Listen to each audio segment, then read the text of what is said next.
Listen up. I'm all ears. That's pretty massive for just a ballroom. Yep, it's pretty huge. But the president loves huge things.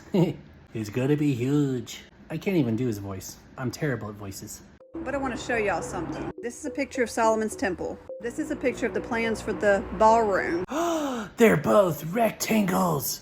How dare he? I don't know about y'all, but they look pretty similar. And that is where the sanity stops. They're nothing alike. Look, yeah, okay.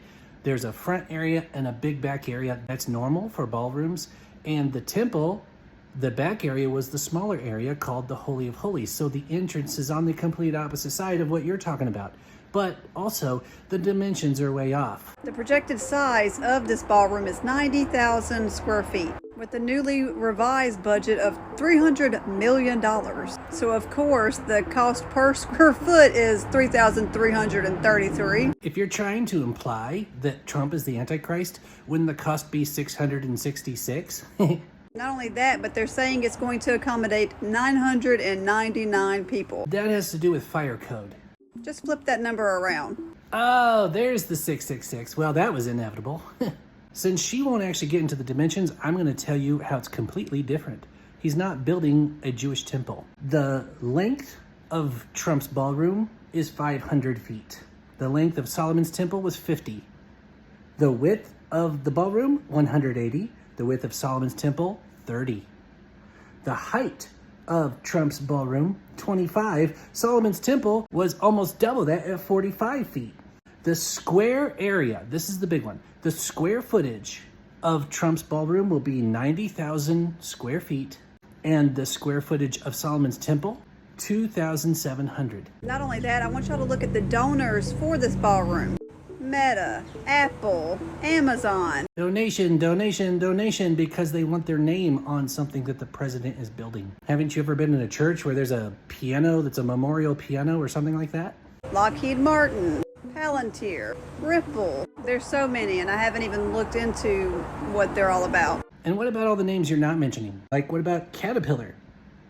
Is Caterpillar an evil company too? I'm surprised the Gates Foundation isn't on here. Yeah, well, I'm not, because this isn't the conspiracy you want it to be.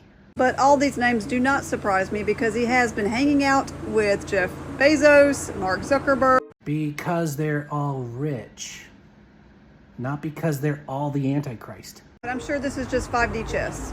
It's crazy to me at a time when the government is shut down. People aren't going to probably get their food stamps next month. Everything costs an arm and a leg, especially electricity bills, because all these data centers are going up because they have to feed their AI. But I'm sure that's part of the plan too, right? So we're just supposed to take your assumptions as fact? Keep trying, please. It makes no sense to me why this is such a priority right now. It's about legacy. All presidents do something. They all build something, and usually not on the White House. He's actually going back into tradition. In fact, here's a list of all the changes the White House has gone through and the presidents that did them. So if anything, he's more traditional than modern presidents. Because a president really on the side of his people would probably use those funds to help them survive. He can't because they're not government funds. They were donations from companies. Instead of spending it on a ballroom, we, the people, will never be able to go into. He invites the regular people there all the time. Key specific people, sure. But why would he invite you? You're calling him the Antichrist. I don't know, just my thoughts. And that's the problem, it's just your thoughts. You really need to look these things up because it just makes you look foolish. Why don't you focus on the gospel? That's a lot more important than this stuff.